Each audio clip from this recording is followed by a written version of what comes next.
So let's take another look at the Benzyne mechanism. This is with a strong nucleophile, the amide, which will take a proton, and that puts the electrons in the position where the proton was removed.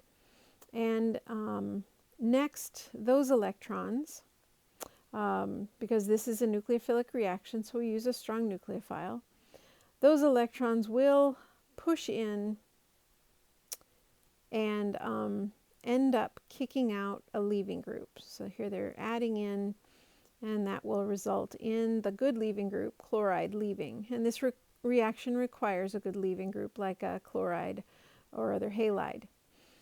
And so that gives us our benzyne intermediate.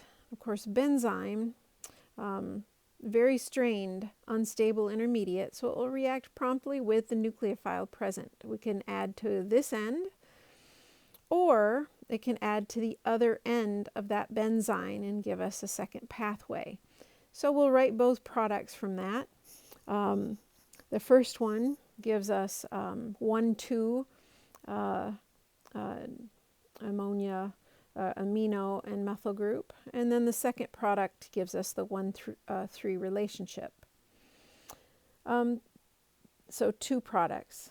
Then we should consider, what if I have a good nucleophile, why can't it take the other direction? And so let's explore that.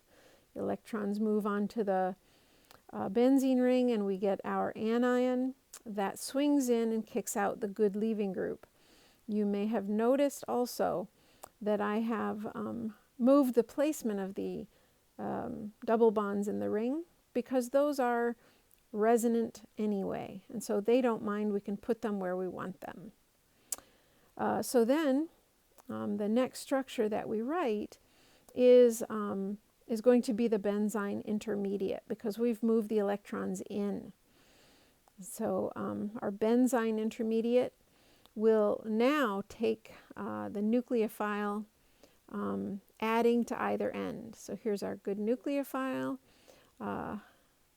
It will add to one end of that benzyne, or, and that will give us a set of products, or we can have it add to the other side, and that will give us another product. So first we'll write the blue product from the blue addition, and that puts our methyl group and the NH2 group in a 1,4 position to each other. Then the green attack gives us the green molecule here, which puts the methyl group and the amine in the 1,3 position to each other. We should also notice, and it's missing a double bond, you can add that in, that the 2 compounds from the 2 routes, there's similarity there. So we'll get compound 1, 2, and 2 are the same, and then compound 3. So 3 possible products from this reaction.